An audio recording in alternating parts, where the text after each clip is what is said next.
Welcome to my first and probably last lore video. Now before I yap about this lore, I just want to say that I am not a theorist and I never plan on being one, so please don't attack me. But for those who don't know me, I am a FNAF fan game YouTuber / Ledge player. I also host fun events with creators you may know. My most recent one being FNAF Miss, a week-long charity event to raise money for mental health. If any of that interests you, then hit the subscribe button. It helps me hit my goal of 40k by the end of 2025. And this video is a thank you for 10,000 subscribers and for so much support on the Real-Time series. I've seen a lot of people confused about the lore of Real-Time and with the importance of Brother, Donovan Duck, Golden Freddy, and more. So in this video, we'll put these questions to rest, hopefully. Big thank you to Ciity, the creator of the FNAF Fangame Wiki, for helping me understand the lore and setting out the timeline. So go show them some love. Their links will be in the description. But without wasting any more time, grab some snacks and prepare for the lore of Five Nights at Freddy's in real time. The story begins in 1993 when Mike Laughter took a job at Freddy Fazbear's Pizza, and he managed to survive his week-long shift, but he left without reporting his experiences to the authorities, which leaves the pizzeria open. That brings us to around December of 2002, when Donovan's daughter, the main character of FNAF Real Time, takes a job at Freddy's and goes missing. Shown in episode 3 of the Martyr series during the Power Riders cutscene, it is implied that Donovan's daughter was an employee at Freddy Fazbear's Pizza, and ultimately succumbed to the animatronics. Upon being caught by Freddy Fazbear, he apologizes to her, and he states that she will be in the dark for a very long time, which is a reference to death. But Freddy compensates by stating that the animatronics are happy to have her accompany and play with them. At least you'll be able to play here with us, even if it's for a long time. On January 12th, 2003, our main character Donovan Sheen is in need of some cash following the disappearance of his daughter. He decides to take the job at Freddy's, but during his first shift, he records one of 2 videos detailing his experience during the shift. He specifically details his experience with the animatronics and how they tend to approach him in his office. After a close encounter with Chica at his door, he notices the brother animatronic hanging children's drawings in the West Hall. Sense, and so I'm like, close the door, Donovan, close it! Ah! How does it cost more to leave a door down? This moment is connected to the first mini-game in the game where Brother is depicted hanging up children's drawings throughout the entire location and is an attempt to find someone worthy of setting the animatronics to rest.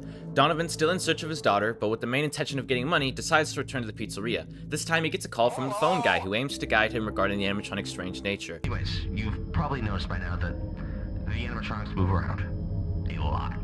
Pretty atypical for a family restaurant like this, especially at night, but I assure you, everything is up to code. Our former co-founders developed a free roaming program that allows them to wander about. During the day, it's so they can greet children and such, but at night, it's to keep them operating correctly. If a child sees their favorite pizza robot break its leg at dinner time, it would be a mood killer. Phone guy then reveals the animatronics have not had the required repairs for the last 6 months, with the last repairman going missing. Don't think we've needed a repair guy in 6 months. Last one apparently got laid off. Haven't heard from him since. Donovan's third shift takes a dark turn as Foxy begins to behave more aggressively than ever before. He's being more aggressive than usual. Wait, he's being more aggressive? He's not like this usually. Wait, what? Wait, this is like a... Wait, I'm like doing like a skill check right now. The camera flashes when... Wait, what? Why did he stop early? He's going to the other door! Phone guy calls, attempting to guide him on how to deal with Foxy before their connection gets cut. What? Are you there? I'm going to need What Don't breathe. Sorry, do breathe. Just pay attention. Okay, I'm listening. Donovan, things are going to go the way they're supposed to. What do you mean? You need to stay focused if you want to stay alive. How? How am I going to survive? Trying to reach is It's no longer in service. Donovan manages to survive Foxy's attack, but after his shift, Phone Guy sends a message to Donovan saying the animatronics movements are not meant to escalate to that extent that Donovan has witnessed. I guess I should explain. It's about time I let you in on the secret. The animatronics don't exactly have programming. They do, but that's not why they're acting up. Something happened years ago. It was in the news. The police were called. The second missing children's incident occurred. Missing isn't exactly the correct term. While the police and general public weren't able to find any evidence or remains, we know what happened. Or rather, who. But they're not trying to hurt you. They are lost. They are scared. They can't tell the difference between any 2 men in blue or purple suits. I had your job once. Tried to make them see me for who I was and not for who last had my shift. But How would they know? They're just kids. Phone Guy reveals Fazbear Entertainment knowingly began covering evidence linking them to the second Missing Children incident, fearing the downfall of their brand. The cover-up has resulted in the children's bodies rotting away inside the animatronics, leading them to possess the suits and attempt to reach out to Donovan in fear. Phone Guy mentions he had confirmed Donovan's death, even though Donovan had survived, and chooses to continue to investigate the mysteries surrounding Freddy Fazbear's Pizza. Donovan reaches out via email to someone named FNAF. Donovan proposes they both join forces and get to the bottom of this together. Mr. Naff responds to Donovan's email, agreeing and requesting his assistance.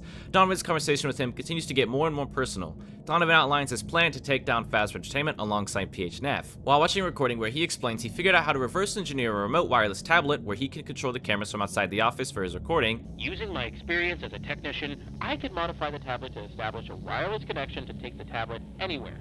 See, there I am. Donovan Sheehan is on the case. Then a mysterious cursor appears on the screen, suggesting that someone's been monitoring Donovan since the beginning, even before his second recording. The cursor forces Donovan's TV off, and Donovan realizes that someone followed him home. See what I was talking about? Until last night, Why is there a mouse on the screen? I didn't switch to that camera. I think someone followed me home.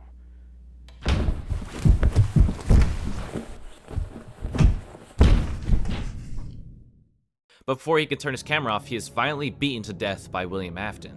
FNAF was William Afton the whole time. In episode 6 of the Modern series, William Afton is shown deleting all of Donovan's recordings of his shifts, including a text file from Donovan's daughter wishing good luck on his job. William brings Donovan's body back to the pizzeria and stuffs him into the Donovan Duck suit, a suit originally created as a costume for Funtime Chica in Chica's Party World. That same night, Phone Guy records an audio tape for Donovan after he failed to respond to his calls. The recording is being left to Donovan Sheehan. If found, return it to its place of origin. This is not meant for you. And now, Donovan, I'm speaking to you. I don't know why I couldn't contact you tonight. I don't know what happened. So I suppose someone didn't want us talking after all. You are not the first person to pass under my watch, and you likely won't be the last. Hopefully, you will find this message, if your spirit roams the halls like they do. But who knows how long they have left. Just know that I did everything in my power, everything, to keep you going. I should have told you to leave sooner, but that doesn't matter now. There's nothing more that can be done for what they have become, and now, no one can do anything else for you.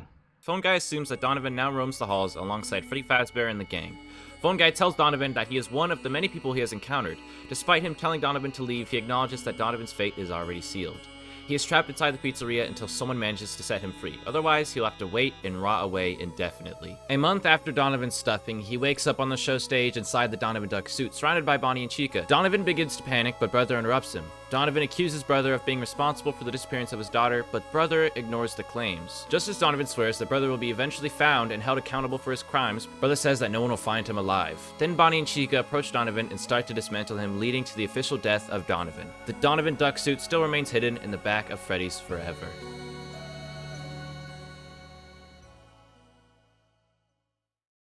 Michael was motivated by the disappearance of Donovan and decided to break into Freddy's, shown in the Trespassing 1 and 2 cutscenes. Michael discovers brothers hiding in the safe room. Upon discovering this, the animatronics start to aggressively hunt down Michael. He gets caught by Vonii and is spared for a weird reason not entirely known, but speculated to be because he wasn't wearing a security uniform. Michael yells "wait," which causes the animatronics to pause and look at each other. They remembered his voice, and Freddy leads Michael into a hidden room located in the East Hall that contains brothers sitting on the floor alongside a poster of Donovan and his daughter. Michael kneels down and hugs brother, but ultimately he leaves them behind, leaving them to rot away forever. But there is someone who is still seeking vengeance.